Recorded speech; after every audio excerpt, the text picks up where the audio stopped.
Hello everyone, good evening. We'll wait for some time for all of you to join, and after that, we'll begin the session. Good evening, ma'am.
Okay, so I think we can begin the session now.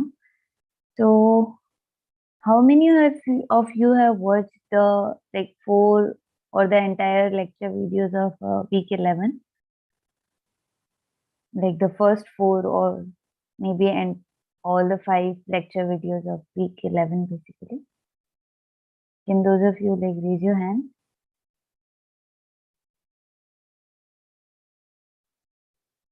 Or maybe the first 2, like module 1, module 2. Anyone?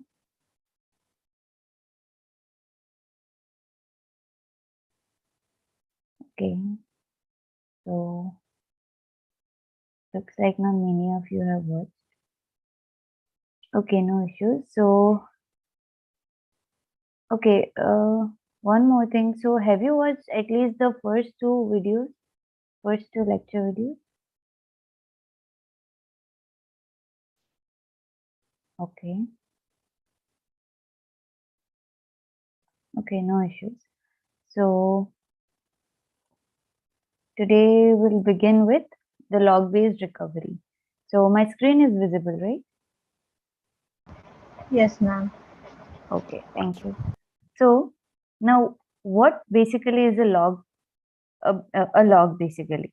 So log is basically a sequence of log records which maintains information about update activities on database. Now, what this basically means is that whatever changes made in the transaction are written on the log records.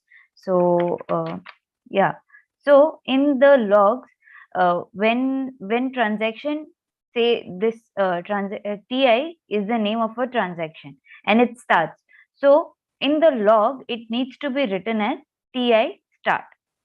To the log it needs to be written as a record, that is ti start. And then also when a transaction finishes its statement, its last statement, which means that a particular transaction ends, then the record that is written in the log is ti commit.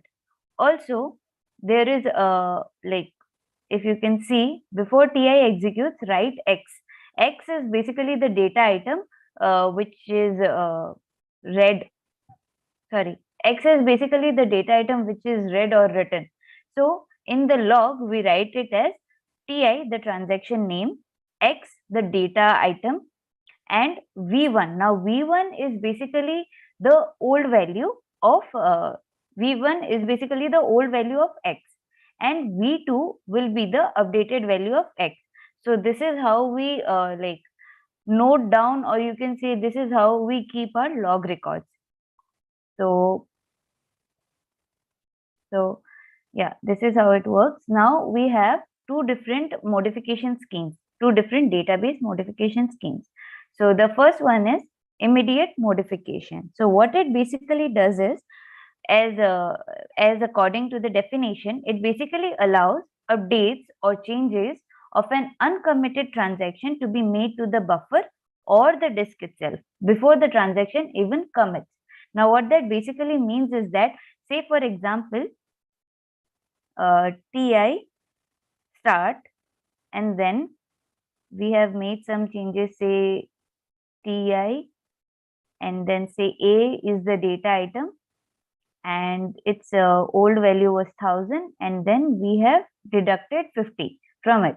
So this is basically the write operation, right? After that, say a ti commit happens.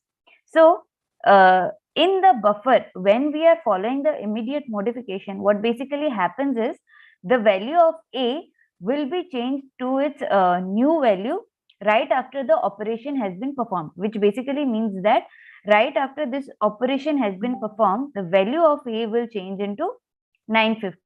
It will not wait for the commit operation basically. So after that, we have the second type of modification scheme, which is deferred modification scheme.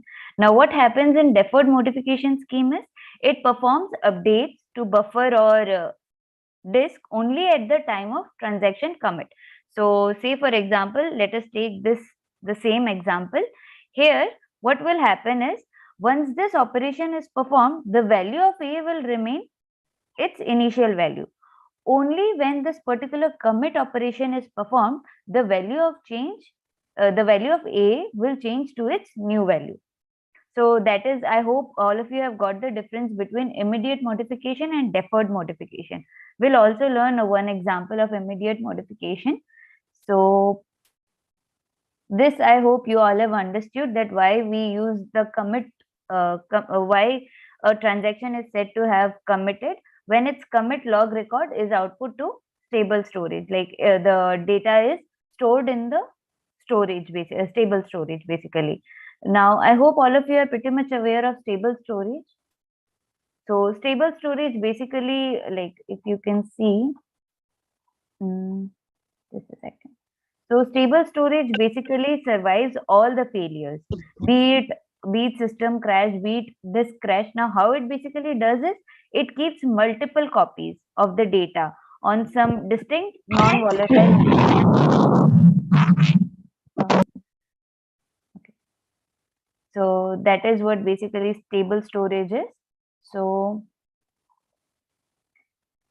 transaction commit basically means that once a transaction is committed, that means once say ti commit has been, this record has been used, then we can say that whatever change was made in this particular transaction has been moved to the stable storage, right?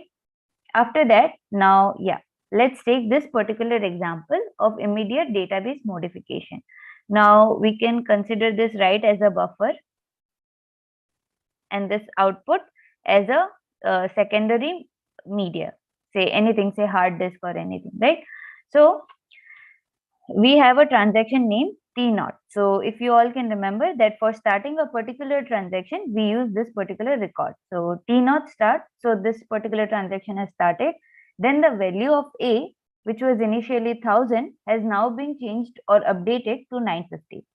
After that, again in T0 only, the value of B, which was initially 2000, has been changed or updated to 2050. Now, since we are following the immediate database modification scheme, so the value of A and B will be immediately changed after the operations have been done. So as you can see that in the buffer, A equals to 50 and A equals to 20, B equals to 2050. And after that, the commit operation has been performed.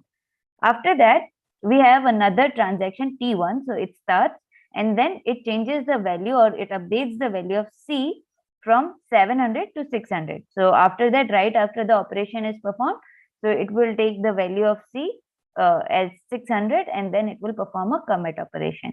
Now, if you're wondering what these basically is, so this basically is the block of the data B.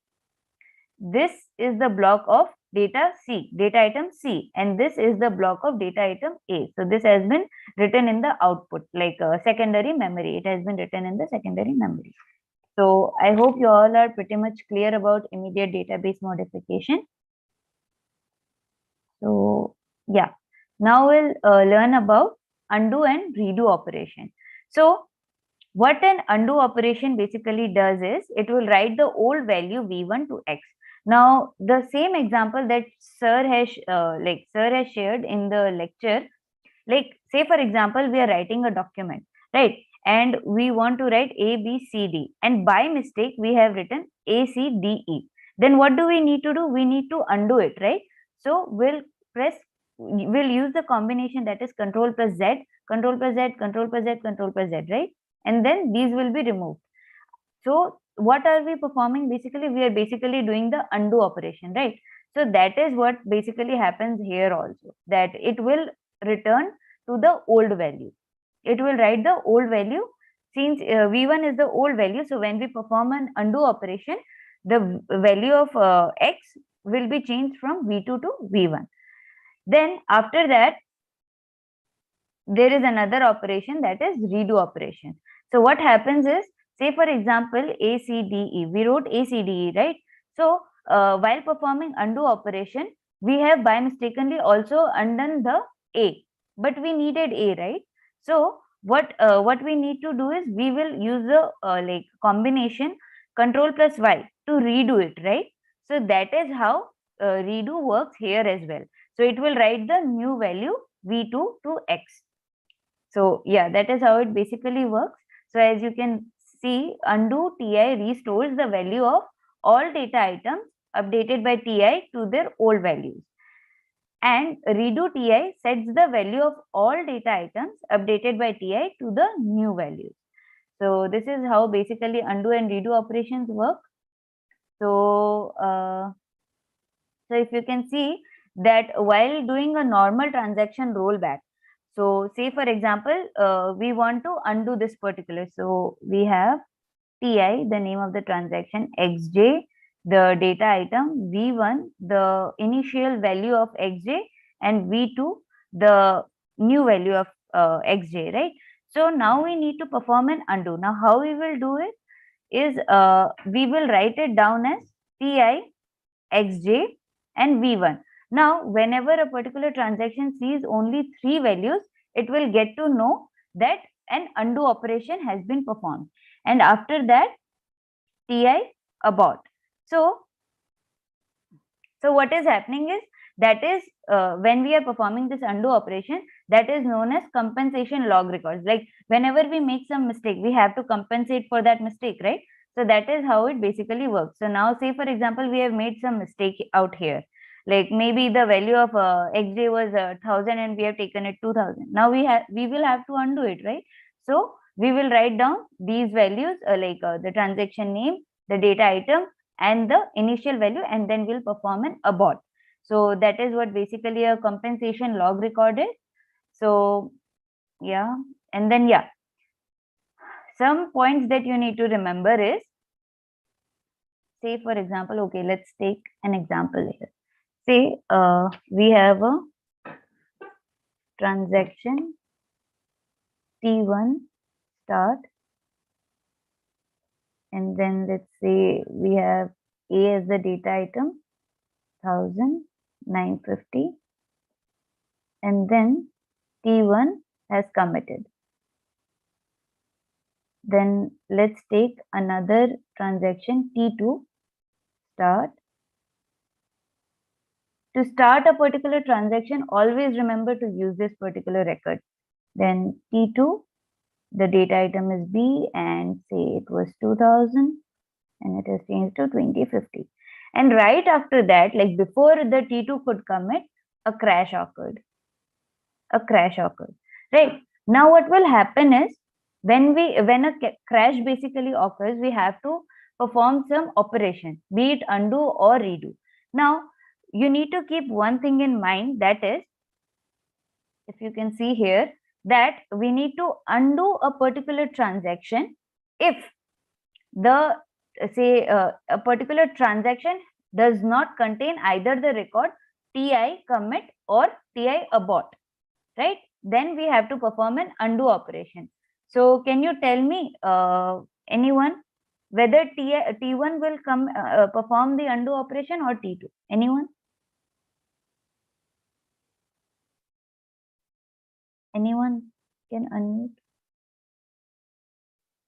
Like which among these transactions will perform the undo operation?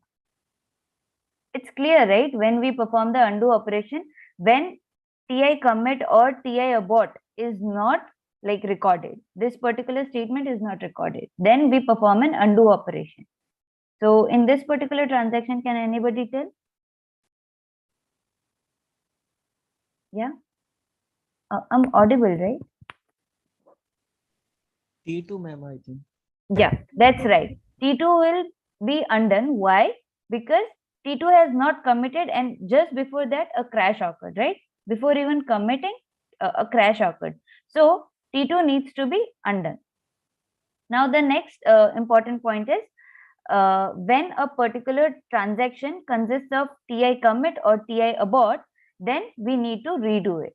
So in this example, if you can see that T1 has started, done some changes, and it has committed. So we need to redo T1.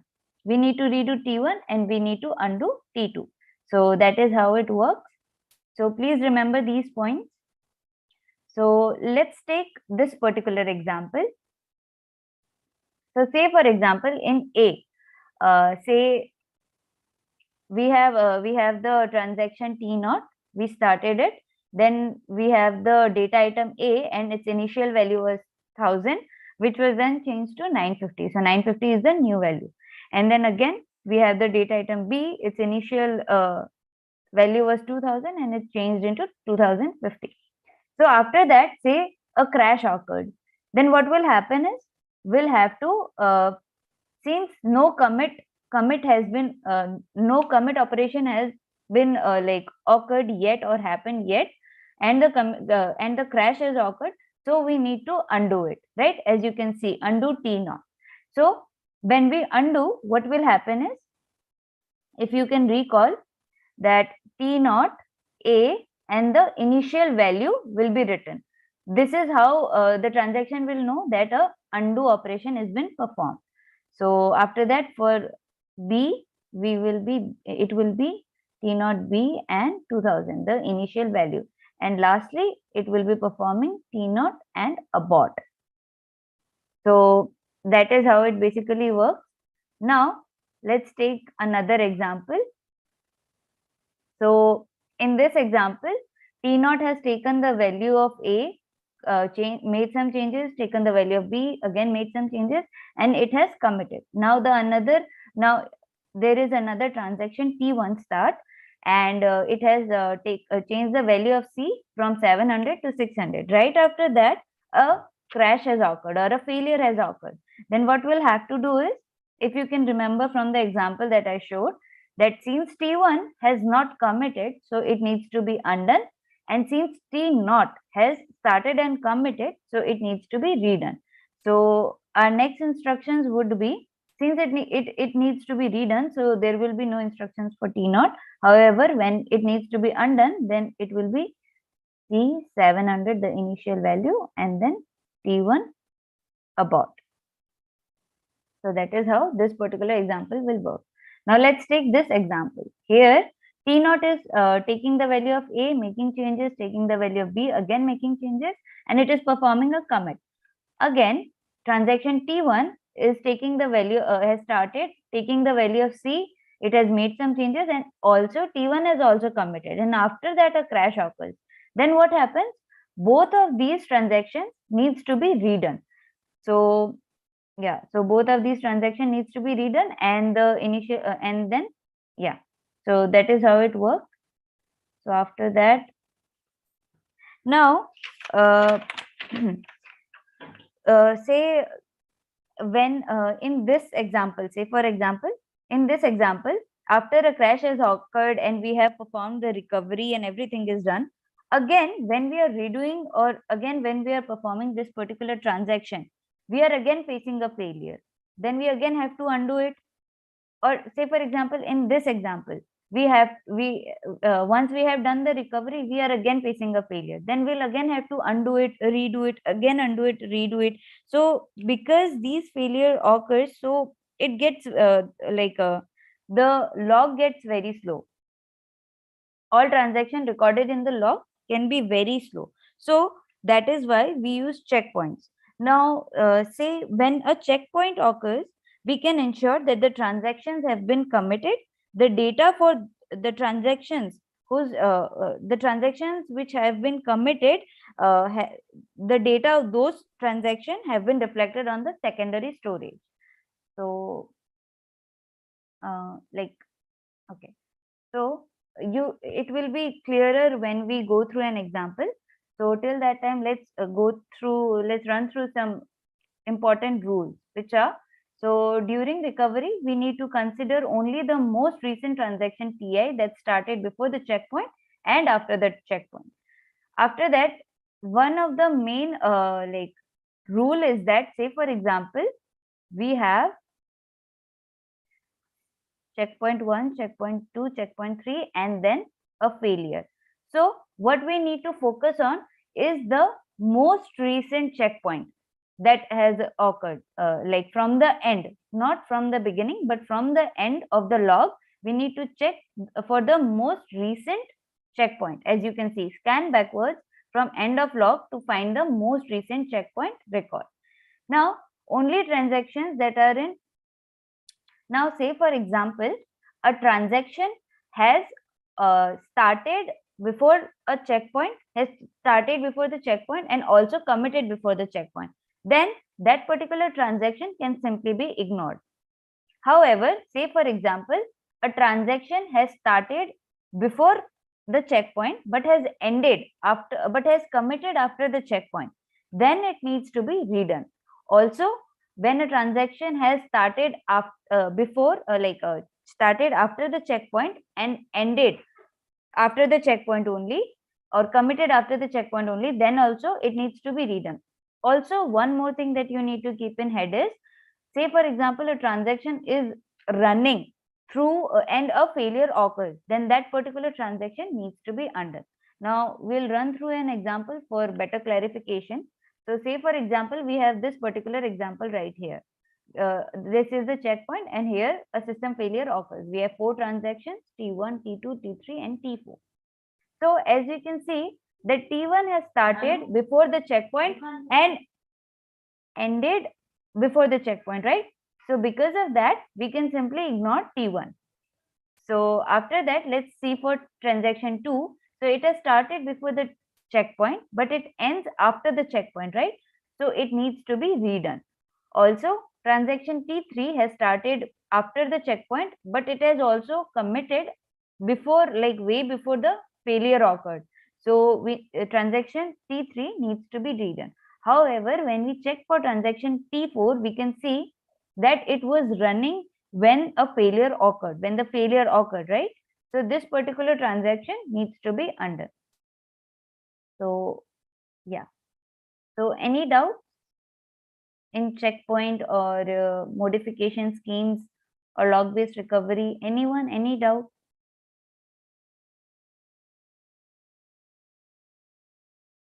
If you have any doubt, please feel free.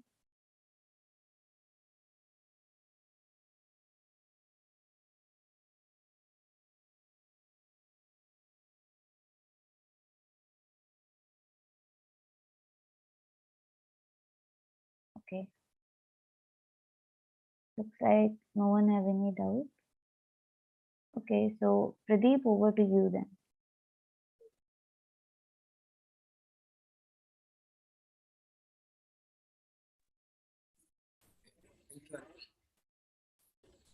So now we discuss about the 11.3. There is a whatever the Anjana has discussed.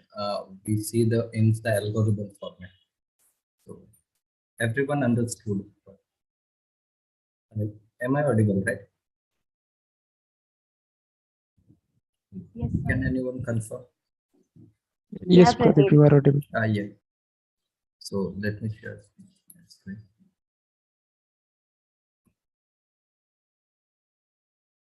Okay. So whatever Anjana have just to discuss about basically in algorithms, and the algorithm is known as the recovery algorithm. Right? So before we move ahead, there is one assumption that if a transaction TI has modified an item, then no other transaction can modify the same items until the TI has committed or aborted. This is the basic assumption, right? We take into the consideration, right? So let's. So everyone know about the database is stored in the main memory, right? No, secondary memory, right?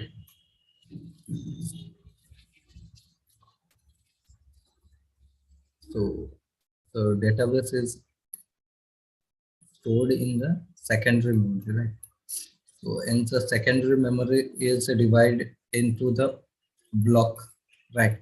So, whenever you want to read on the data item, that block we bring into the main memory, right? So, after main memory, we brings to the main memory, then we read that particular. So this is the buffer, and we specify. So suppose this is the x buffer where we bring these data items, right? So a suppose we want to read the data item A, so we bring from the secondary memory to the primary memory, and we keep in the x buffer, right? And similar thing with the B, and we keep in the, and this is known as the buffer block, right? This is the individual for this is for one for the A and the one for the B, right? And this is the private work area for the transaction T1 where work on this particular date. So this is the one instance of that particular data item, right? I hope it is clear to everyone. So, hello. Suppose if we want to any changes on the data item X variables, these variables, then suppose we want to read these particular items, then we issue this instruction and we read from here, right? So if you read command, similar thing if you want to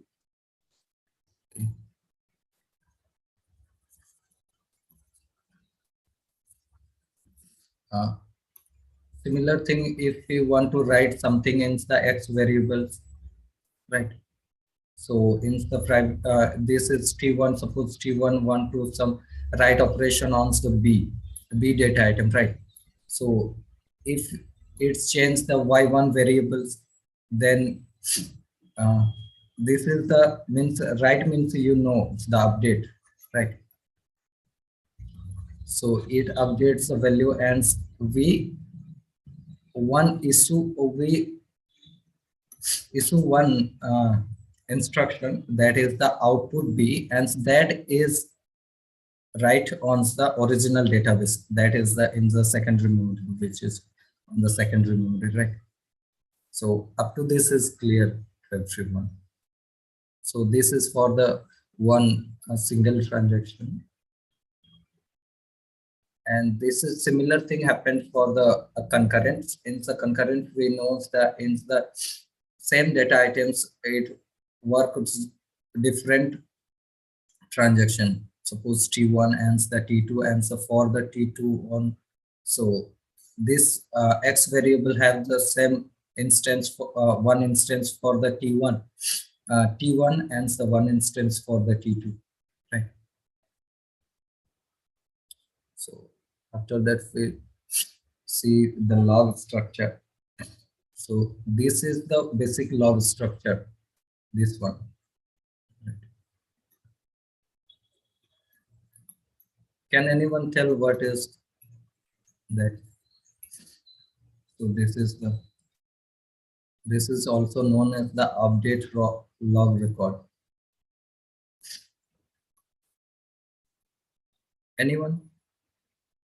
So this is the transaction identifier, right?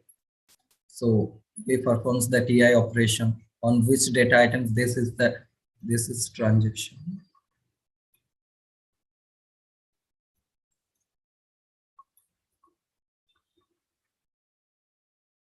identifier, right? And this is the data item identifier.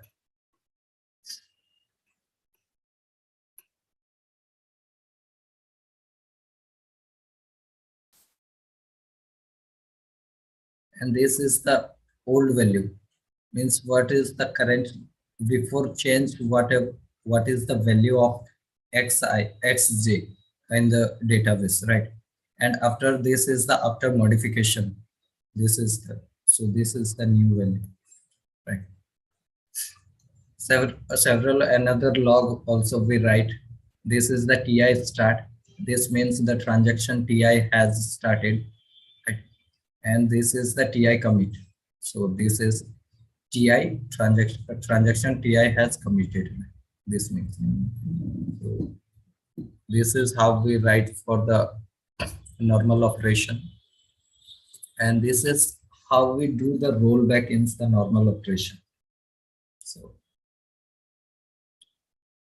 let's TI is the transaction if you want to roll back. So for the every TI, so there is this particular log in the transaction log, right? So if we found this one, and so suppose these are the log, right?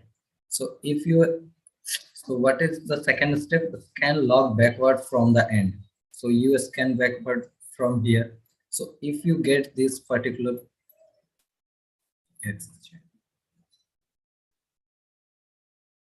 V2, right?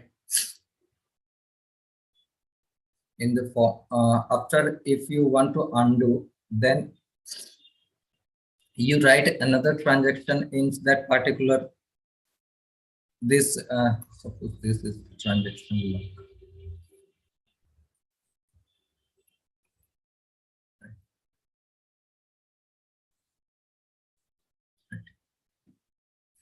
So if you want to roll back, so you scan from the end to backward and you get this particular one.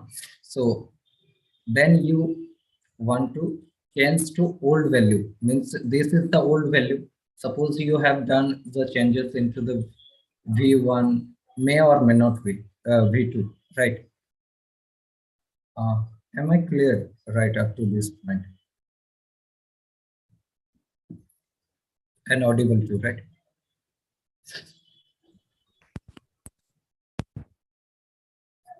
So we have to write the one another log in the transaction log, that is the TI XG, and we have to write the previous value because we are the rollback.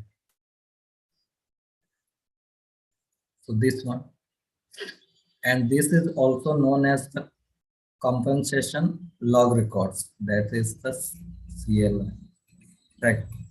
So up to this we write this one and we scan backwards. If we get like this this T1 start, right?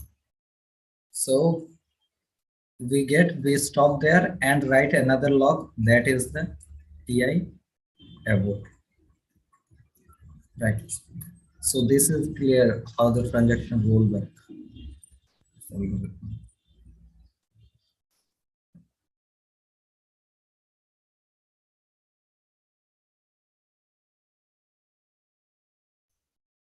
Hello?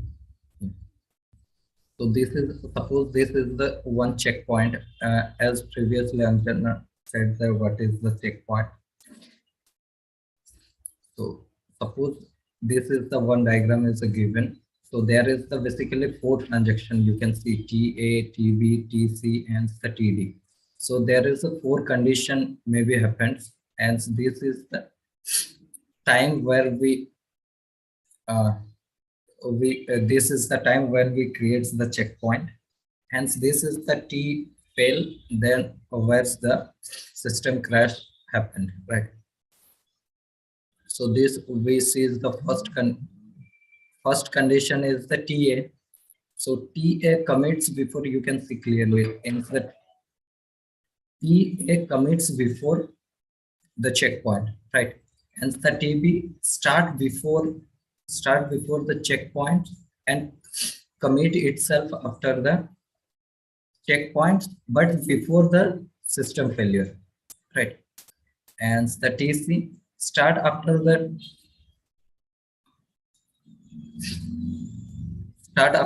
checkpoint and the commit itself before that system failure, right?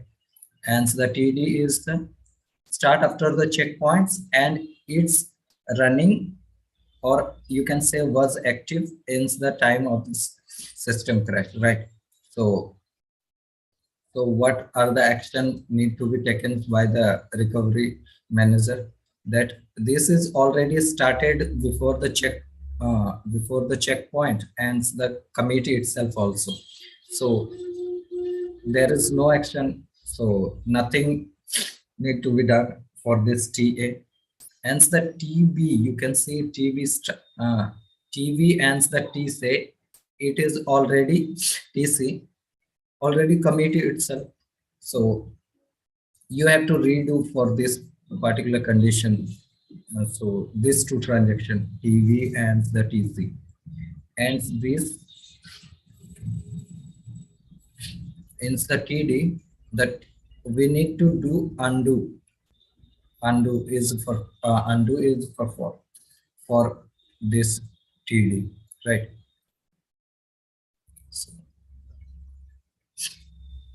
Can anyone tell for the what are the action need to be done for here? You can see this is the checkpoints and this is the system failure. So by seeing in the above example, can you give any answer to this? For the T1, what is the action we need to be done? Anyone?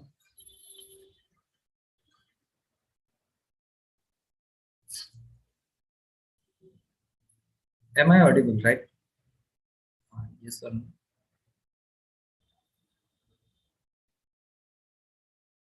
Hello.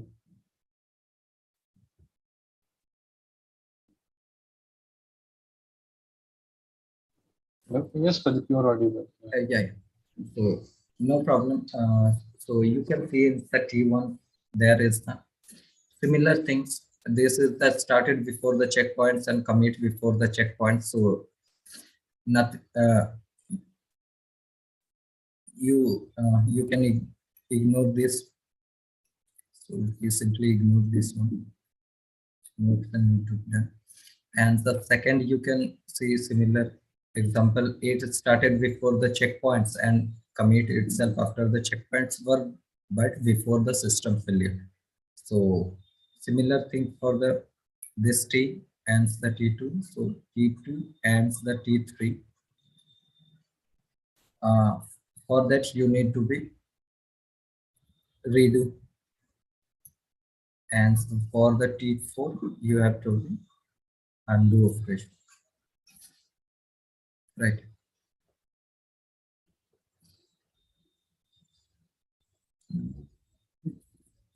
Recovery from the failures, there is the two phase. One is the redo phase and the undo phase, right? So in the redo phase, what are the condition of the transaction? Maybe they are committed itself or aborted, or are some maybe incomplete, right? And here you can see. So this transaction completed, right? And these are transaction are incompleted. This transaction are also incompleted, and these two, this is committed, right? So for the T1, you can ignore. So no recovery is required for that. So for the redo, you can see. So first you have to be redo. So whatever operation present in the log, right, transaction log. So that by looking at the transaction log, you first have to be redo whatever the operation, redo, and after that you can see these two operations are not committed. This two means T3 and the T5, right? So you need to be, for that you need to be undo the T3 and the T4, right?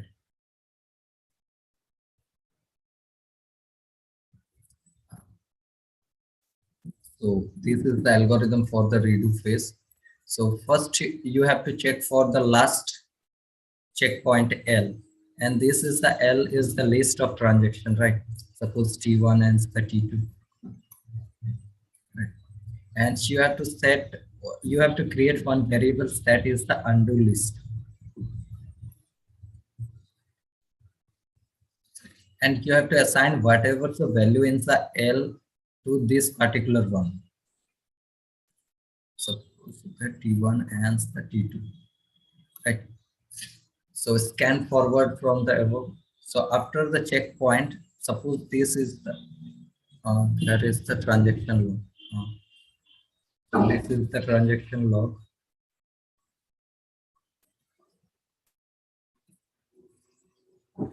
This is the checkpoint log.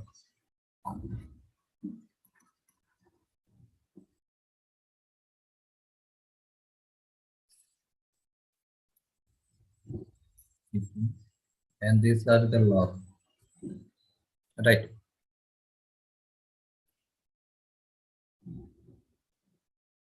So you have to, after the, if here the system failure occurs,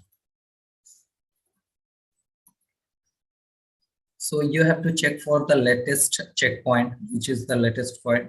checkpoints, you can see this is the latest checkpoint. After that, you have to scan forward from the above checkpoints, right?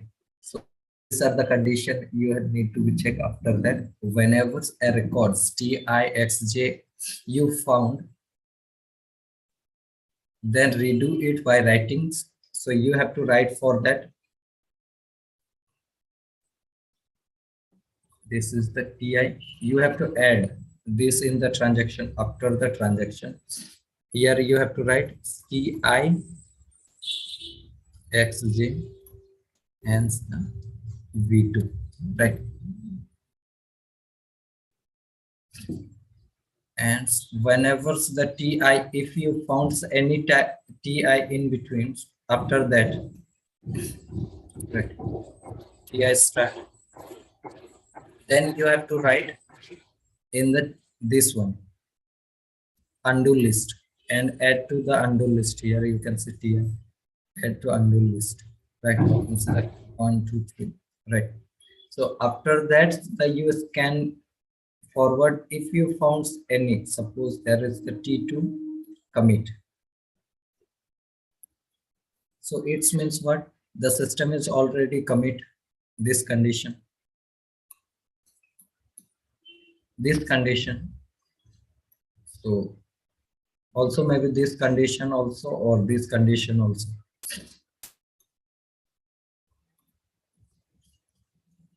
So then you have to, if you found, then remove this from the undo list, right? So what remains in the undo list is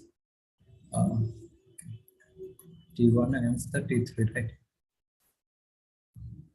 And what are the operation in the redo operation if the transaction has been insert? So in the previously, if it did the insert operation, then the recovery manager generate an insert. So similar thing you have to do. Redo means whatever the, if you perform the previously insert operation, then you have to also do the insert in the database, right? And the delete, if you perform the delete operations, then also in the redo also you have to do the delete operation.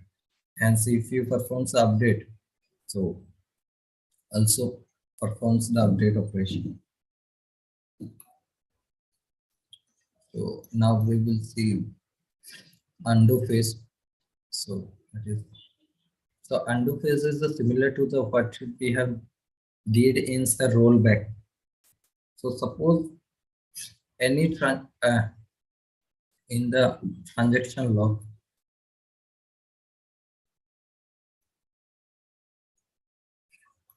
so is it clear to everyone what is the transaction log? So transaction log is the in where we store the whatever such changes we have did in. It is a kind of structure, right? So whatever modification we have did in the database, we record in another file. So that is known as the transaction. So in the transaction log, suppose you find whenever a log records that this TIXJ and V1 is found the TI undo list. So what we get in the undo list in the previous example, you can see T1 and the T3. So we scan backward. So this is the entry in the transaction log. So wherever we scan from the backward, and we found this is the update log, and if TI is present in the undo list, right? So we perform the transaction log. So how to perform the transaction log? So in the transaction log, this is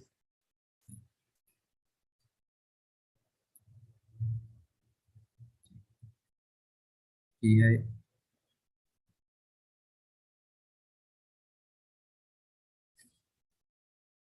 So undo, this is the old value. So we have to write in the database this old value, right? So for that, what we have to do? So for that, in the previous we have see that first we have to write in the transaction transaction log T1 XG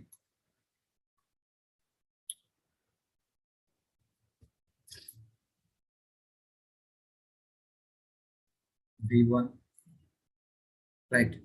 So we change in the database, and after that, if we found the for the same transaction Ti in that backward scanning, if we found, then we writes the one transaction log for that T1.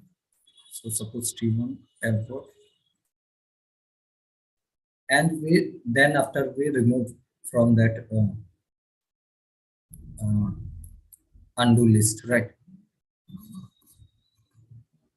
Okay.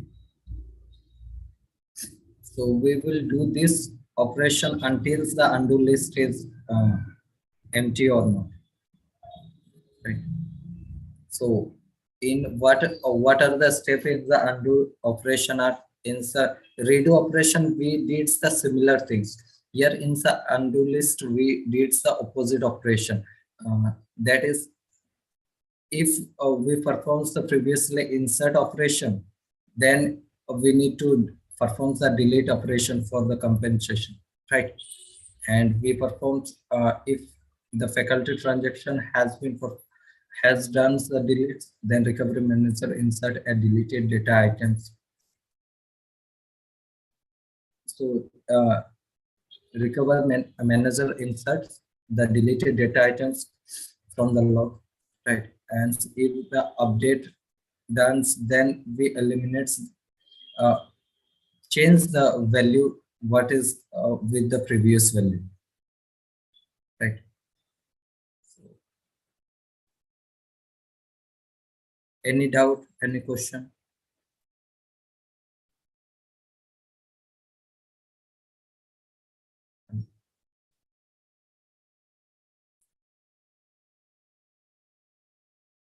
So, Piyush sir, I think we can now be discuss the question on the field. Hello, yes, sir. Anjana, yeah. Any question, any doubt in this?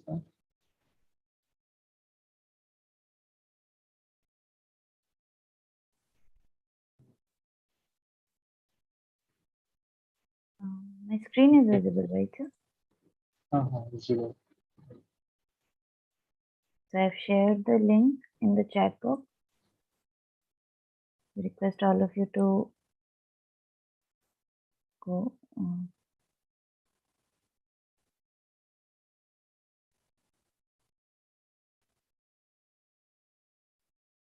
I've also shared the code. So we'll wait for some time for all of you to join.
Hello, ma'am.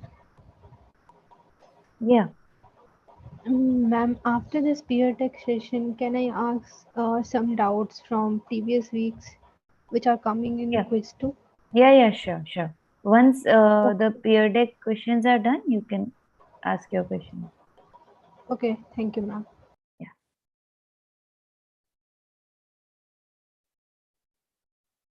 Okay, so only 9 students have joined.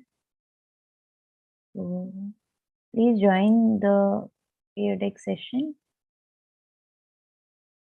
Okay, we'll start then. So the first question is, which modification scheme allows modification of database while the transaction is still active and has not committed yet? So we'll wait for some time for all of you to respond.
Only 4 responses yet from 12.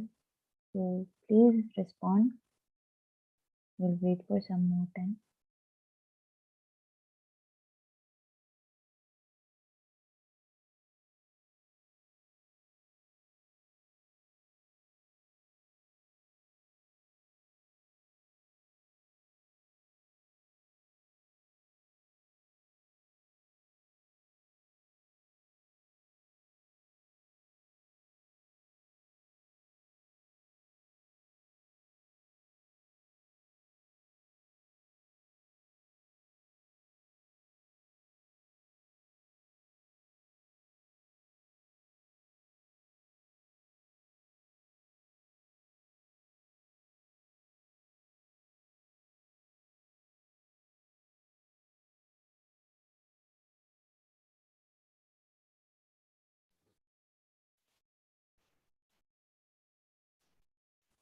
Okay, so I think we can see the responses.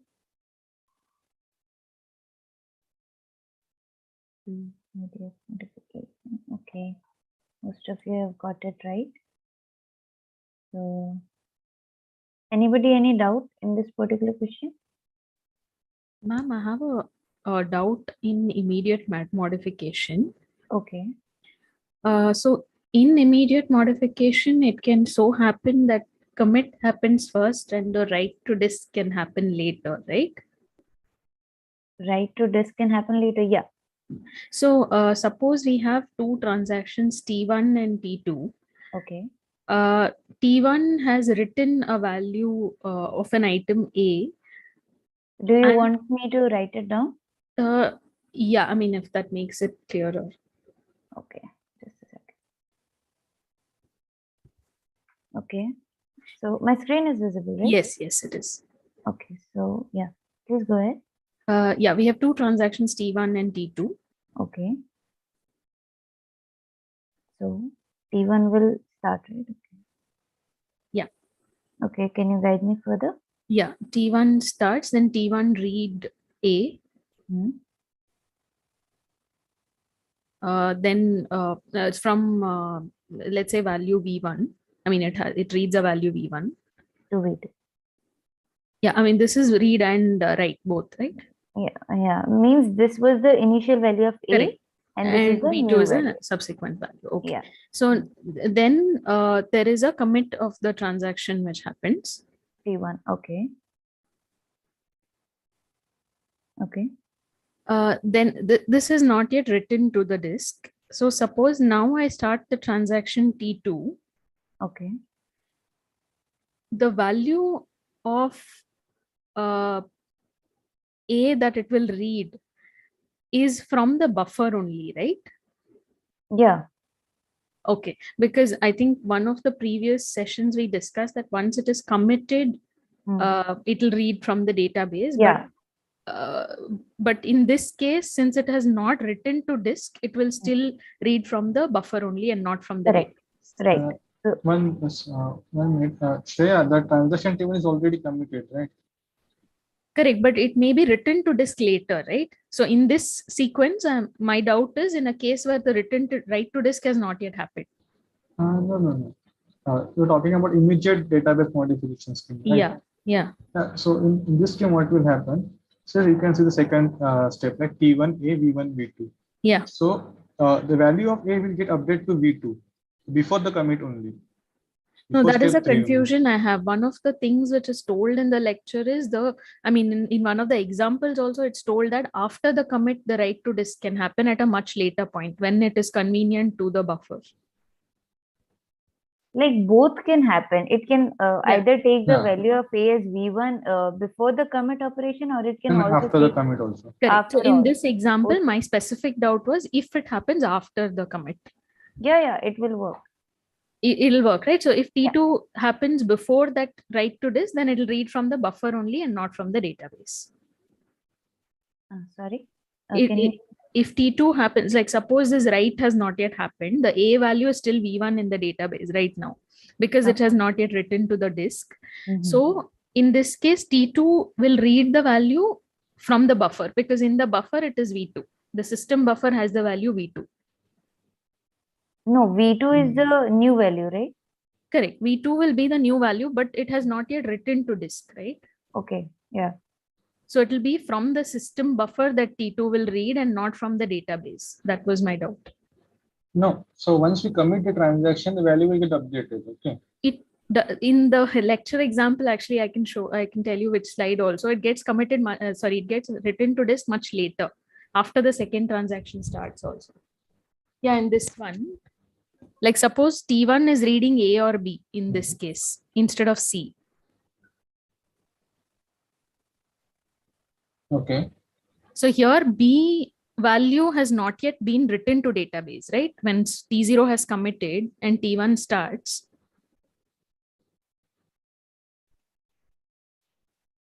T0 committed, so B value is returned to 2050. It is written in step like later, right? Like after T1 starts and already reads the value of, like suppose instead of C, it was reading the value of B. Like there is no sequence that it should read the value of B first or C first or A first. Like No. Let's say instead of C here, there is a B in this T1. Okay, so that means that before this, like after this T1 starts, at that point, the database is still not updated. It gets updated after this B equal to 6. You want to know the value of B, right? Like which is being read by T1. Okay. Which is from, so I want to confirm that is from the system buffer only and not from the database. Because if it reads from the database, it will read an outdated value, right? Because output has not yet been updated.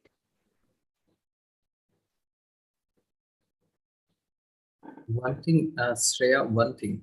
Yes, sir. If you performs the commit operations, then Mhm. it doesn't matter where the value is there. It is always be consistent. Like No, but it, then what is happening in the output stage? There is BB and BC happening in output, right? So what exactly is happening in this output stage? Like my understanding is in the output stage, it writes to disk. That means database is updated. Yeah. So once the transaction is committed, the Mhm. value will get changed, right? Correct. It But will not in between, T1 has already started. Here, there is no conflict. But my question is, if there is a conflict, then where will it read from? If T0 commit is not happen, then it will read the value of P. T0 commit has happened. No, then it will read the updated value only. Yeah. It will Updated read value from the updated. buffer, right? Not from the database. No, once we committed, it will get updated in the database only. No? Then the BB should have like in this sequence, the output BB should be written right next to commit, right? It is written like what is explained here is it happens at a later point after T1 starts when it's convenient. So BB and that is- BC together are getting written to the disk, that not is- at the point of T0 commit. that is before the commit. She's talking about the block. Yeah. Immediate and the deferred one, a deferred modification one. And that we use before the commit operation, right? Before T1 commit, but after T0 commit, right?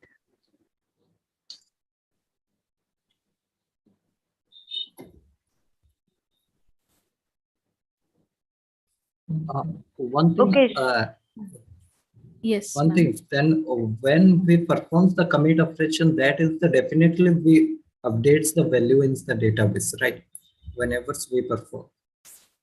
Like at least what is there in the lecture is in immediate modification, we can do it at a later stage also. It doesn't have to be at the same time as commit. I think one of the previous slides, it is written also. Yeah.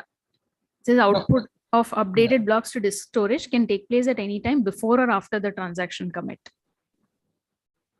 The meaning of this in immediate, the value of A will get updated at the second step only or after the commit also. Like it may get updated during at the point of execution at update statement only or even after the commit also. Correct. So transaction T1 will start only after the transaction T0 will complete if you are working on the same data item.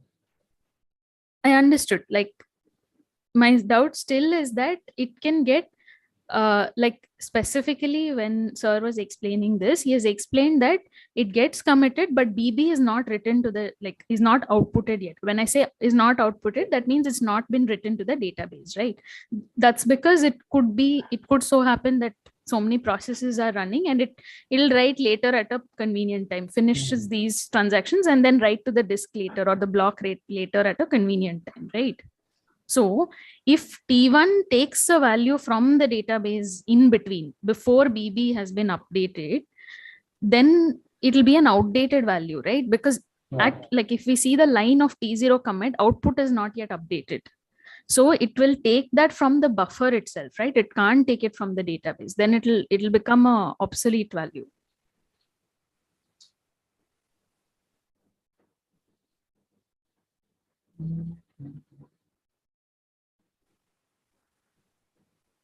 On that, that in that statement, so shall I explain what is that? Yes, sir. Anjana, can you stop for a moment? Yes.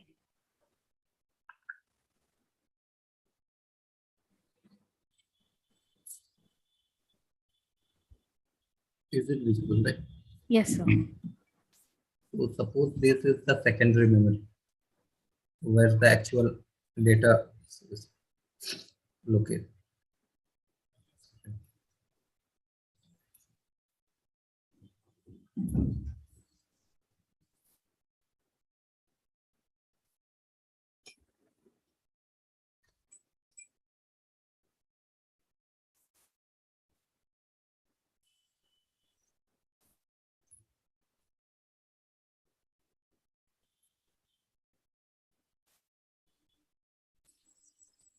And this is the buffer for the A1 and this one is the for B, right?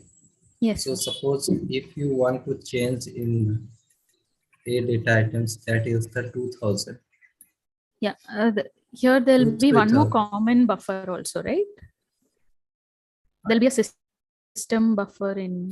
This is the between one also. structure is there on the one structure for the this is the Okay, memory, okay. primary memory. Yeah. Okay. And this is for suppose this one for the work area for the T1. Okay, okay, got it. Fine. Right. So what is the immediate data modification means? If you want to change before the commit means before the commit. So suppose this is the 2000, right? So before the commit change means here you actually change the before commit, right? You know, after commits, it is absolutely we change in the original database. So in the immediate data modification, we also change in the main storage, means where the this secondary storage also immediate. That is the meaning of the before commit, right?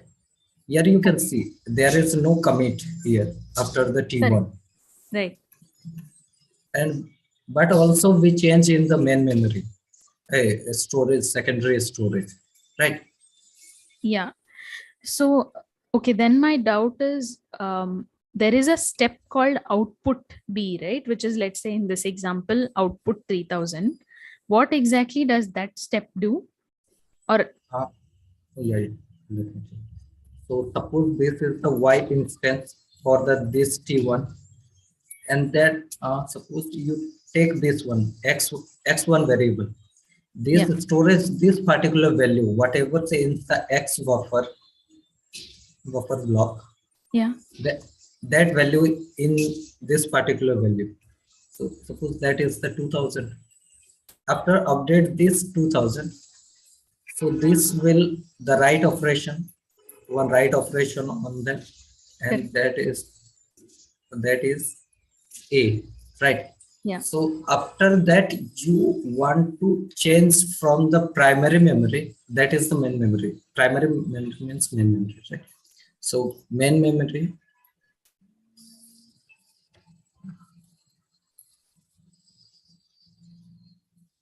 So you want to change to the secondary storage. Yeah. So then we issue for the write operation, we issue that's the output B. We know that thing as the output B, right? Okay. So whatever, yeah. So you can say that's the output A. So we issue one instruction. You can say the instruction output A, and these particular things will change this value as the 2000 to 3000. Okay. And suppose if you want to read some value from this secondary memory, then we say that as the input B. Input B or input A particular data items. And we bring here, suppose the B value in the main memory, the 4000. So, okay. I hope it is clear. This part is clear. Now my doubt still remains that in the lecture example, the output, this output A part happens much after the commit. It is not before the commit. Yeah. Is it deferred modification is no, it's immediate modification. Yeah, deferred modification is clear. Yeah. Yeah, can you tell me what is that? Deferred modification means that at the time of commit itself, I do the write to the disk. No, Meaning, I think since the deferred modification, we change in the main memory, right? Whatever change in the main memory after the commit operation, we change in the primary memory. Yes, sir. No. Like, can you please repeat? In the case of deferred modification scheme, the value of A will get updated only after the commit, right?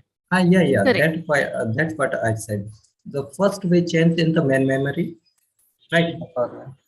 Yeah. And if the after that the commit operation come, right? Then then only. we change on the secondary memory, right? Correct. The And- other point, I just want to add one thing to Yeah, yeah. confirm. So at the time of commit itself, I do the modification of the database. Like I don't wait for a later stage when the output can happen or the change can happen, right? You can manage that things on the, if this particular thing in the transaction log, this log is transaction log. So if here, Hello? So your voice is breaking. I'm Hello? not able to hear you. Yeah. Is it at my side? Yes, Pradeep, yeah, it looks like it's from your side. Pradeep Pradeep? is clear. Pradeep. Now it's fine. I can hear all Hello? of you. Yeah. Yes, sir, Pradeep. So I can hear you. Yeah. Up user. Yes, thank you. Yeah. So here you can see. So in the default modification, first we have changed in the primary memory. Yeah. This main memory, right? Yeah. So after that, if commit operation appears, then only we change in the secondary memory. Correct. Right. Yeah. And this is the one point. This is the one point that is the in the immediate. It does not matter in which order, right? You exactly know what. Immediate one point is that we update after the commit operation, right? You can see on the statement. In the statement, it is given before and after. Right. This is the similar to that. This immediate after commit operation, that is similar to the default modification, right? Yeah. And so before commit operation,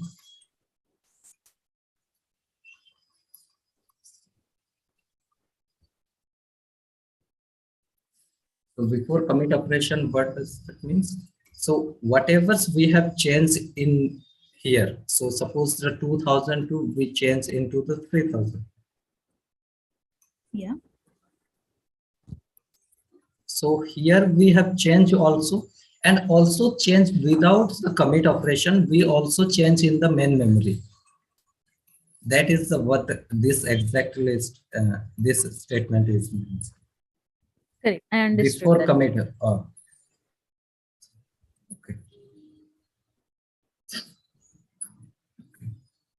Okay. Thank you. Yeah. So my doubt still remains that, like, okay, one thing is, I think in this it's mentioned that deferred modification means at the time of commit itself, it makes a change in the storage. I mean, that's what is given in the slide. So there again, I have no doubt, because if I commit and write to the database, then any transaction that follows will read from the database itself. There's no problem. There's no confusion. In immediate modification, if there is a commit that happens, but the write to the disk happens later, in between these two stages, if some other transaction reads the value, then isn't that a problem? Like, that doubt is still there. I'm still not clear on that. Yes, that is the problem. But okay, so Faraz explained that, right, in the lecture. No, actually, because sir has taken a different item. Like the updated values are A and B, and in that example, the third value is C. So there's no conflict at all. But my doubt comes, if B is updated in between, then what happens? So it will be like. So then, like, is it that the system ensures that B is written to the database before any other transaction that accesses B takes place? Yeah, we already takes the basic assumption that so on the at a time only one transaction will perform.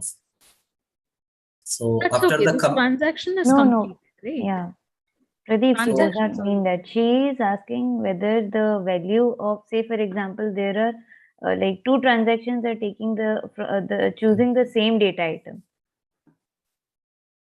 Say T0 has committed already, and T1 is also taking the same data item. So will it take from the buffer or from the database? Right, Shreya, if I'm wrong? Yes, ma'am. Yeah. In the concurrency control and recoveries, if you see, like we assume that thing that like Pradeep has explained right before, right? So No other transaction can modify the same item until T1 has committed or aborted.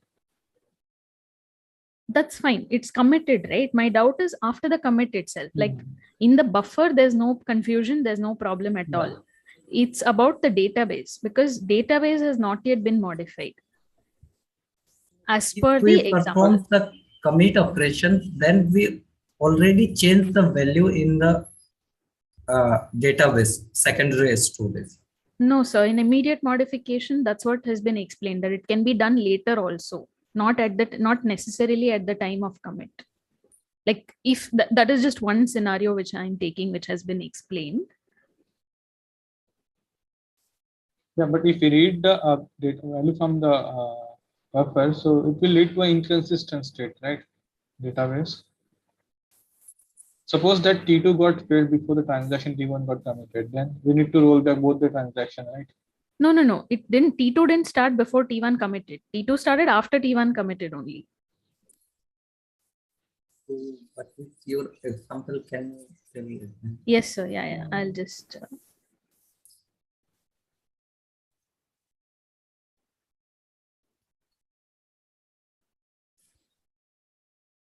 Like we'll take the transaction T1.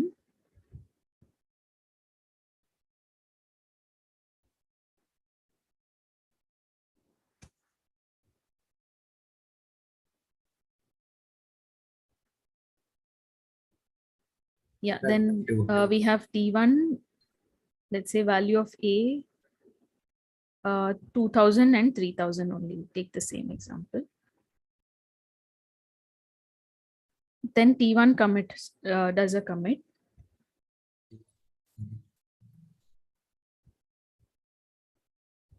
Now at this point, output of A has not yet happened. That is the case that I'm referring to. Then we start T2.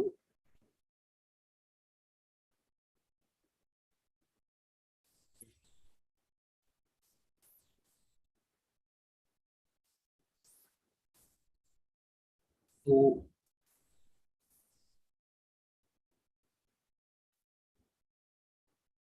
I think what you have referred, that particular thing, that only not happens when the system failure occurs. So suppose here the system failure occur, then we already not run this particular one. No, that's fine. Like I'm assuming no system failure happens. T2 has started and T2 will this thing. So it can defer the write to the disk because of whatever reasons, right? Not necessarily only system failures. At least, I mean, that's what I understood. I have a little confusion on that particular, what you have assumed that things that No, is it's like if I means can, possible or not, that thing.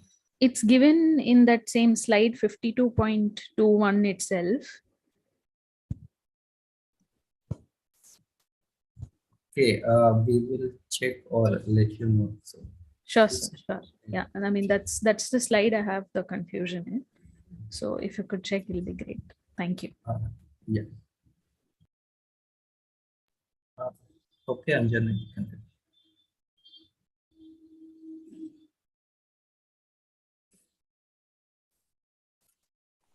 My screen is visible, right? Yes, ma'am. Okay, so sorry. Okay, so we'll move to the next question then. So this figure consists of 3 transactions, T0, T1, T2, and you'll have to find out which of the following will take place according to the above figure. So we'll wait for some time for your responses.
Only 2 responses yet. I hope the question is clear.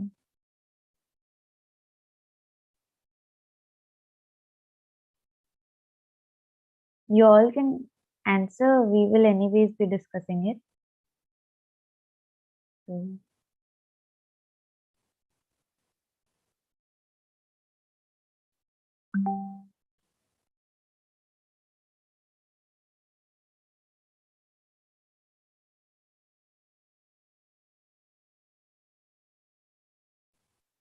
okay, no issues. So let's see the responses B and C. B, okay. Can you unmute yourself? Who have both the responses consist of B. So B says T0 and T1 can be redone. Okay. Okay. Ma'am, I can try. Okay, yeah, sure. Please go ahead. Yeah, T0 and T1 have already been committed, and they've been committed after the last checkpoint. Correct. So their logs would be would contain these committed transaction details, and so we can redo those transactions. Correct. Yeah, and T2 can't be undone because it's already committed. Both of them are committed, so they can't be undone. Are you talking about T2 or? Yeah, I'm just saying the other options are not right because they're already committed. T2 is not If you committed. remember, Oh, sorry, T2, sorry. yeah, T2 has committed after the system failure, right? So Correct. Yeah. yeah, so while T2 was running, there was a system failure. So which is why that this particular transaction needs to be undone. Yeah. Right? Yeah. T0 cannot be ignored because while there was a checkpoint, it was still running, right? It has committed after the checkpoint. So Correct. T0 cannot be ignored and T0 cannot be undone because before the system failure occurred, it has committed. Yeah. Right? Okay. So these could be multiple select also, is it? Yeah. Okay. I missed that point. Okay. I misread it as T1. Fine. Okay, sorry. Even I did not mention that. Okay, so does anybody have any doubt in this particular question? Or shall we move ahead? Okay, so we'll head to the next question. So which of the following statements is true regarding checkpoints in the transaction? So this is also a multiple select question. So we'll wait for some time for all of you to respond.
Only 3 responses.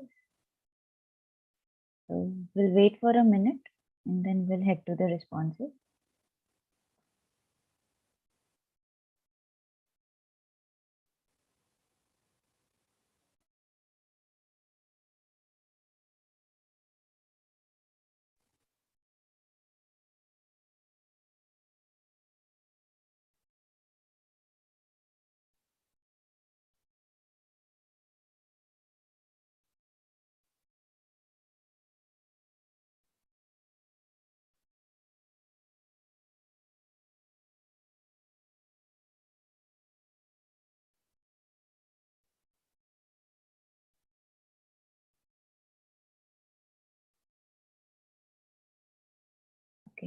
So we'll head for the responses then. A, C, yeah, that's correct. So would anybody want to unmute themselves and explain a little? Anyone who have answered?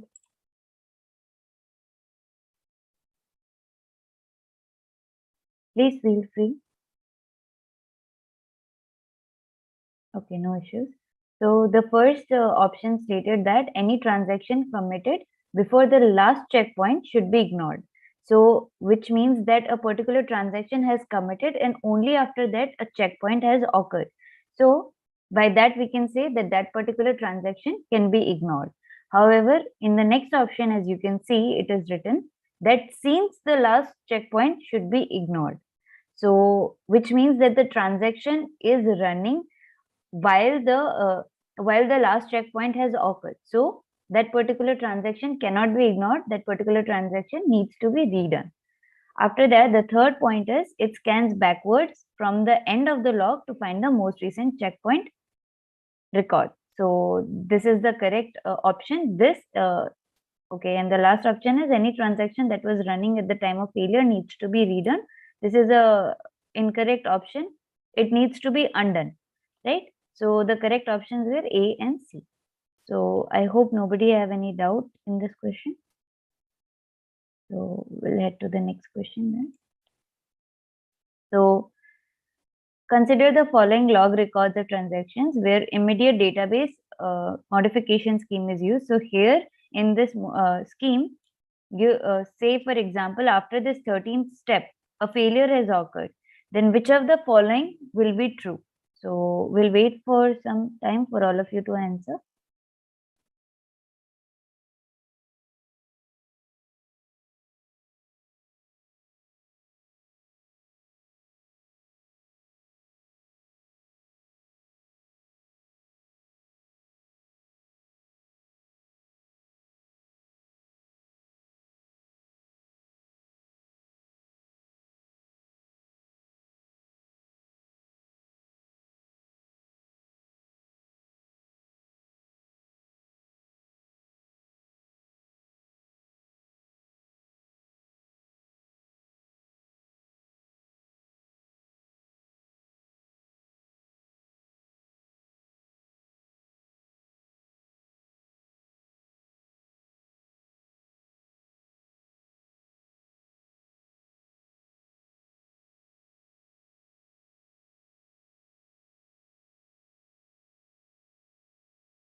Okay, so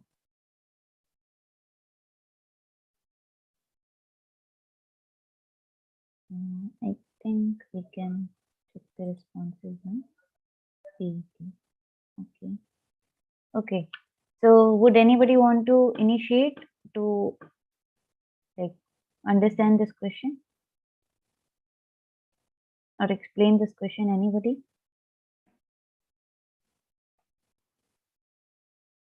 Okay.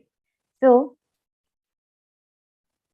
here T naught has started and then taken a value A, made some changes, taken a value B, made some changes. It has not yet committed. T naught has not yet committed. Right after that, T1, another transaction has started and it has taken the value, taken the data item D and made some changes. And right after that, T0 has committed. After that, there was another transaction T2 which began and updated the data item, the value of P from 700 to 300. After that, T2 again took a data item and updated it, and right after that, a checkpoint occurred. So if you can remember that T1 has not yet committed, also T2 has not yet committed. Only T0 has committed when the checkpoint occurred. After that, T1 has committed, T1 has taken the data item E and made some changes, and then T1 has committed. Then T2 has again made some changes in the data item R. Now the question says that the transaction failed after step 13. So after 13, there was a system crash or a system failure. So now we need to check. Just imagine this particular detail of log in the previous diagram. So T0 has started and ended, started and committed before the checkpoint, right? So T0 needs to be ignored. After that, T1, let's see for T1. So T1 started before the checkpoint and it has committed after the checkpoint. So if we can remember, T1 needs to be redone, right? Because it has committed after the checkpoint. Now let's check for T2. So T2 has started before the checkpoint and it never committed, right? Even during the failure, it was running. So T2 needs to be undone. So the correct answer will be transaction T2 needs to be undone and transaction T1 needs to be redone because it committed after the checkpoint, and T2 never committed. Even when the failure occurred, then it was running. T2 was still running. So the correct option is transaction T2 needs to be undone and transaction T1 needs to be redone. So I hope this question is clear. Does anybody have any doubt? Or shall we head to the next question? Okay, so we'll head to the next question. So again, a very similar type of question. Just you need to figure out what will be the actions that will be taken by the recovery manager. It is quite similar to the previous questions. I hope all of you can respond. So we'll wait for a minute or two.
Okay, only one response. Okay, two responses.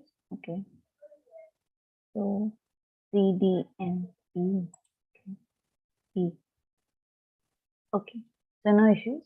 So now if you can see that a checkpoint occurred and then there is a system failure. So the first transaction T1 started before the checkpoint and it has committed after the checkpoint. So what does that mean? That T1 needs to be redone, right? After that, transaction T2 has started after the checkpoint and it has committed before the system failure occurred. So again, T1 and T2 needs to be redone. So by that, we can say that the third point is correct. After that, we can say that T3 started before the checkpoint and it was running even when the failure occurred, right? So because of that, we can say that T3 needs to be undone. Then the final transaction, that was T4, it started after the checkpoint and it was running when the failure occurred.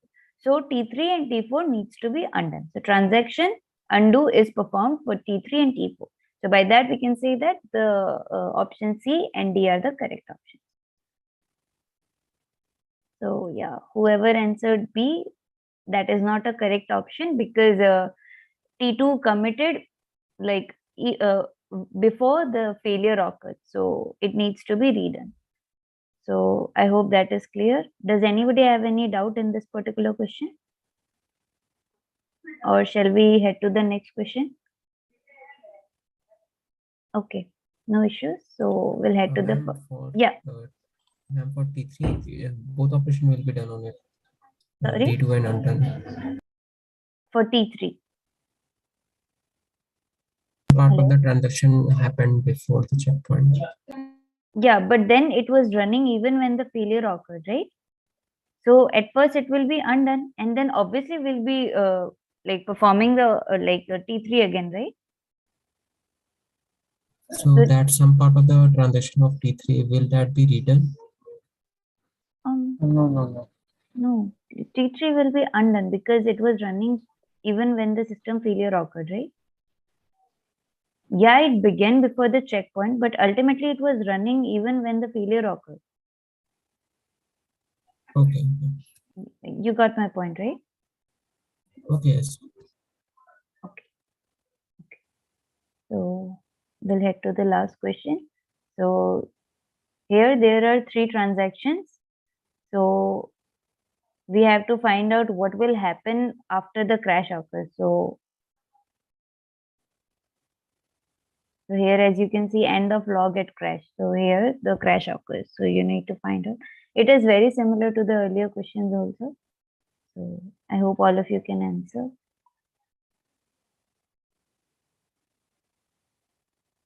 There can be responses more than 1 or 2. That would be better. Like that would be great. We'll know that you guys are understanding things. So please respond. We'll wait for 1 or 2 more minutes.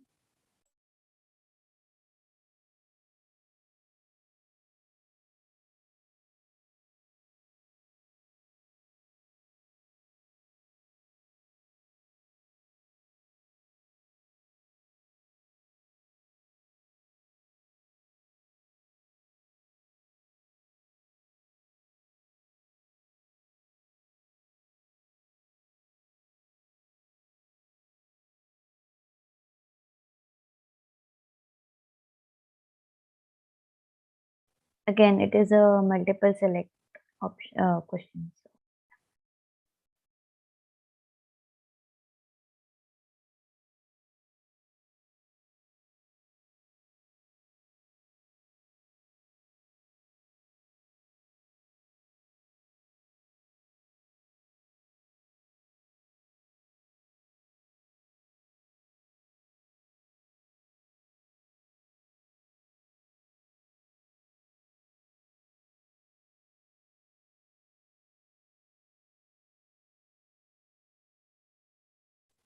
Okay, so we have got 3 responses. So I think we can check. Okay, you guys have got it right. So if we can see that T1 started, it took the value of A and then it committed. After that, a checkpoint occurred. So after that, T2 started. After the checkpoint, T2 started and committed, and then T3 started, and while it was running, a crash occurred. So since T1 committed before the checkpoint, so we can say that T1 okay, so the first option is T1 is committed before the checkpoint, so it will be ignored. Yeah, so the first option is the correct option. Then the second option says T2 is committed, but after the checkpoint, so it should be ignored. No, that's not right, right? So yeah, we can see that T2 is committed, but after the checkpoint, so redo all its updates. So when a transaction like starts and commits after the checkpoint, then it needs to be redone, right? So the fourth option is correct. And then the third option is T3 did not commit, so redo all its updates. So that is not correct. Since T3 was not able to commit and a crash occurred, so T3 needs to be undone. So I hope all of you are pretty much clear regarding checkpoints, log-based recovery. Regarding this log-based recovery or checkpoint, if anybody have any doubt, please go ahead, or else we'll head to Aditi's question. Aditi, you asked the question, right? Yes, yes. So before that, just one doubt. Yeah. So coming back to Shreya doubt, Shreya is here. Yes, I'm here. Yes, yes. So yeah, your observation was correct. Like in the case of immediate modification scheme, it may or may not update that particular data item value, right? But you are considering that it has not updated, right? Reading the same data value, right? Yeah, yeah. Yes, yes, it may happen. In the case of immediate database modification scheme only, we cannot guarantee that it will happen, but it may happen, right? Yeah. But in the case of deferred, it will not happen. It will always be the updated value 950 only. Correct. Yeah. So in that case, like I don't know if you have an answer immediately, but in that case, then the value will continue to be in the buffer and will be accessed from the buffer itself, right? Buffer itself, right? Yeah. Okay, fine. Thanks. So it will lead to an error, right? So for that, we can go back to the log of the transaction, and then we can, from that, we can correct it. Will it lead to an error because buffer will have the updated value, right? Buffer will, no, if you're trading the original value, then we're talking that will about be the the error. original But, value. will that get detected? Because how will we know that it is reading the original value? Because if it's reading from the buffer, there's no problem. Yeah. But if it's reading from database, how will we know that there was a problem there? For that, we need to see the transaction record. Okay. We cannot say it directly. But again, transaction log we'll see only if there is a failure. Like suppose the failure happens after the next checkpoint, then it's a problem, right? Because the transaction has already got logged. So we may not go back and rectify that. But in the same case you're talking about, that it happened before the checkpoint, right?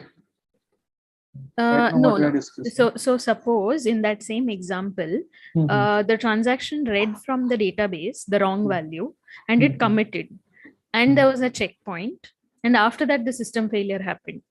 So we will not go back to that transaction and change the log, right? Because system failure will be after the checkpoint. Yeah. So before that it got committed, right? Correct. Yes.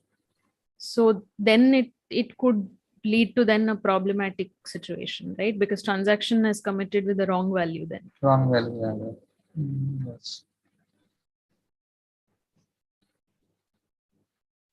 Yes, it will lead to a problem. But how to rectify that, we need to discuss it. Sure, sir. Sure. I'll discuss with the professor and then yes, sir. Sure. All right. Thank you. That was a good doubt. Yeah. Thanks. Yes, Aditi. Yes. Any doubt from any week or previous week?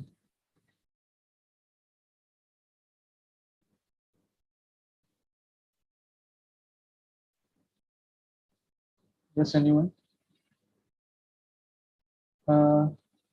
Aditi, you are not audible if you are speaking.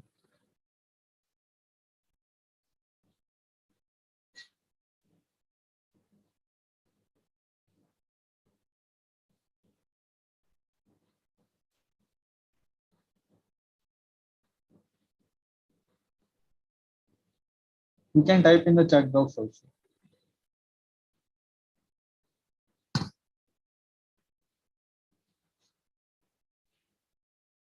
Okay, anyone have any doubt in the previous week? We have released the mock solution for quiz 2, like for mock 2. Okay, week 6, slide 14, 15. Okay. Which lecture? In which slide? Week 6, which lecture? 13, 14. Check it. Okay, thank you.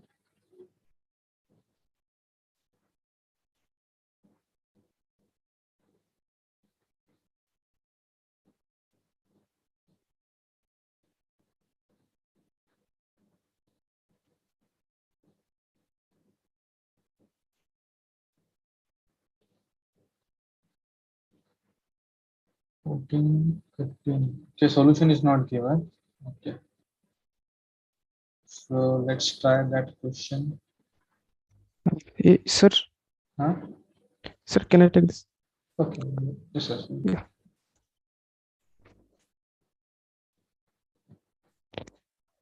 Solution is here. Okay. So this problem, right? 14. Hello. Yes, sir. Yes, sir. Okay. This is the problem, sir. Okay, I have solved this. So my approach was, first we have to find the canonical cover of this functional dependency. Yeah. Okay, and Yeah. after that we will take relations, the dependency which we have got in canonical cover, we will take that relations. And Yes. okay, sir. Sir, I took that way only, but it is the relation in which I have decomposed, it is lossy. So I'm not understanding how to Okay. Yeah. I got your point. So focus on your C point. If the key K of R does not occur any relation Ri, then create one more relation. yes, sir. So then you'll get lossless run. You got it? Hello? Okay, sir. Okay, sir. So So should I let's solve. state what canonical cover I got and how I decomposed it into different relations? Should I? Okay. Let's solve this problem. You'll understand. Okay. So can you tell the canonical cover? Yes, sir. A Okay. determines B. A determine B. A, B, C, D determines E. A, B, C determine. A, B, C, D determines E. Okay. So A, B, C, D determine E. E, F determines G. E, F determine G. And E, F determines H. Okay. Then. Yes, sir. This is the Okay. canonical cover. Okay. What is the candidate key of this relation? A, C, D, F. Okay. And the candidate key is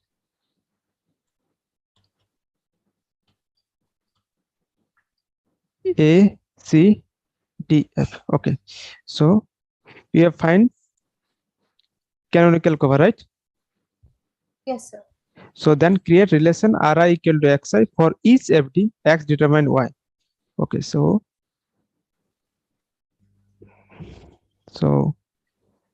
there will be AB, right? R1 will be AB, Yes, right? sir. R2 will be A, B, C, D, E, Yes, sir. right? And R3 will be E, F, E, G, H. H. Then Okay. focus on third point. If the key K of R does not occur in any relation Ri, create one more relation Ri equal to K. So Yes, C. sir. R4 we will take A, C, D, F. R4 will be A, C, D. You got this? Sir, there is one extraneous attribute in dependency too. So actually, which attribute? Dependency B is extraneous in second dependency, sir. Okay, yeah. So actually, what Aditi say, I assume that this is a canonical code. So you have to see B is extraneous or not. So without the help of A, C, D, you can find B is extraneous. Yeah. So B is extraneous. Okay. Yeah. Thanks. Aditi, you got it? Yes, sir. I understood now where I did wrong. Okay. Thanks. So what is the final decompose? Yes, sir. Sir, so what I did, I mistakenly found A, B, C, D determines E, and then I decomposed into the relation. And since AB, the R1 thing contains AB and R2 contains A, B, C, D, E. So R1 is the subset of R2. So I removed R1. It was written that if a relation is a subset of other relation, when we decompose, then we remove that relation. So I removed AB, and so it was coming lossy. Yeah. Now you got it. Huh? Yes, sir. Okay. Any doubt further? Yes, sir. In mock, there is one question number 10 about BCNF. Given there was a function dependency given, and we have to check whether it is BCNF or not. And if it is not BCNF, then how we will decompose. And if we decompose, then it is dependency preserving or not. So I'm finding some problem in searching that it is dependency preserving or not. So please help in that.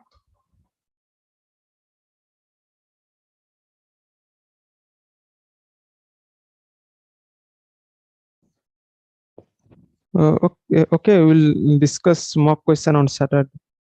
Is this okay? Okay, sir. Yes, Aditi, do you have any specific doubt in the concept or in the question? No, sir. I know the concept. I had problem in solving. Okay. So- There is one more question. Question number 16 about MBD. Sir, could you please make the concept clear about MBD, because it is mixed up, all the concept of MBD and 4NF also, if possible. So did you try their MVD question? Question 16. Sir, I know what is MBD, but I don't know how to approach that question number 16, so I didn't try that. I just put hit and trial method. MBD has its rules, 4 rules that I know, but I don't know how to apply there because they have given 2 tuples and then we have to find which. Okay, I will solve it. I will give you the hint, then you can solve it in detail. Okay. Okay, sir. This is question, right? Yes, sir. So we have 5 attributes: A, B, C, D, E. But first you must know what are the conditions for MVD, right? So we have given the two Yes, sir. double 0, 1, 2, 3, 4, 0, 5, 6, 7, 8. Now let us take this function for MVD. A multi determine B. So this is alpha, this is beta. Now apply the condition, those 4 conditions. Because here alpha T1 equals to alpha T2, then we can apply those 4 conditions, right? So what is the condition? T1 beta alpha equals to T3 beta, right? Yes, sir. So T3, this is beta. So T1, if you consider this T1, T2, T3, and then T4. Okay, so T1 beta equals to T3 beta, and T2 beta equals to T4 beta, right? And the T1. Okay, sir, I understood. 0, 0, Don't go ahead. I will solve this question. If I struggle, then I will ask you in Saturday session. I understood how to solve. Yeah, you need to check for the both the MVD, and here you will get 8 tuples. Okay.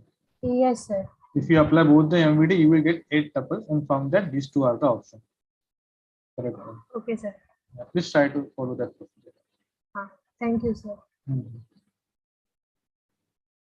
We have released the solution also. You can go through it. But in the solution document, a different approach is there. Still, you can go through it. Okay. No issue.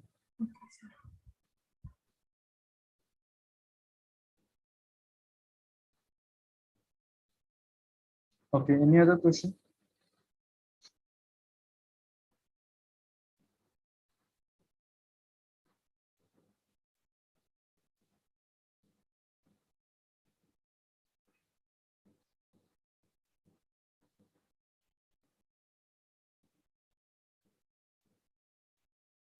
What if there are more one candidate in the previous question? So actually, he's asking that if we are decomposing, then if we have more than one candidate key, then how we will take? Then we will check for that. Yes. Yeah, if one of the candidate key is present, that is fine. If none of the candidate is present, none of the candidate is not present, then you have to get one more relation. That's it. Yeah, you got it, Sarthak?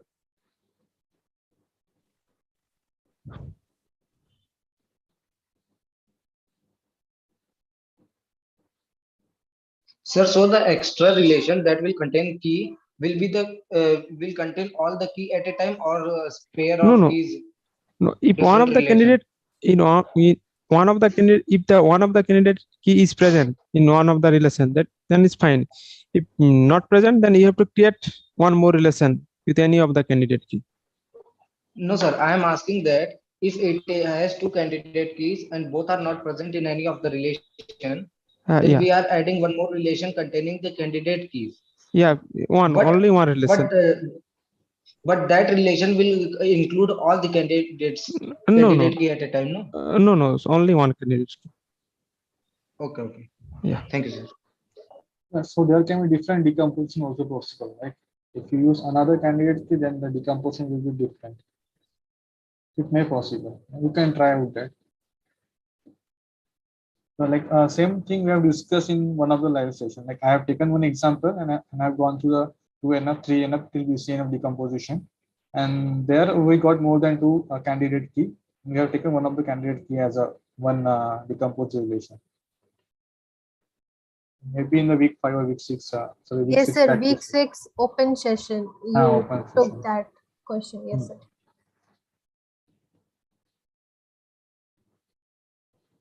Okay, any other doubt? So please go to the mock question and the slide we have released, revision slides. Okay. Sir, so the mocks were very easy. So the quiz will be also like that only. Mock is easy. Yes, sir. In one attempt, I scored 45 out of 50. So I asked. Yes. It will be similar level. Yeah, which also. Okay, sir. Thank you.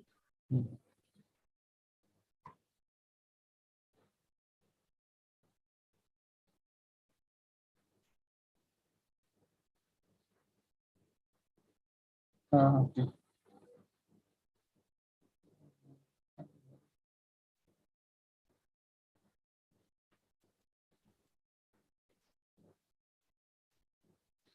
Okay, if you have any question, then ask. Otherwise, we can close this session.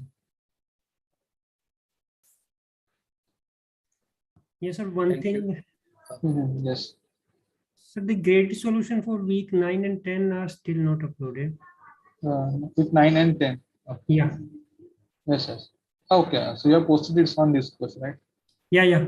I saw that. Yeah. I have sent it the solution. I have sent it the solution. Tomorrow it will get uploaded. Yeah. Okay, sir.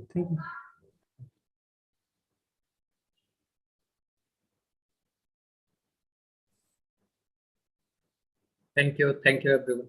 Okay, thank you then. Okay, sir. Thank you. Thank you, everyone.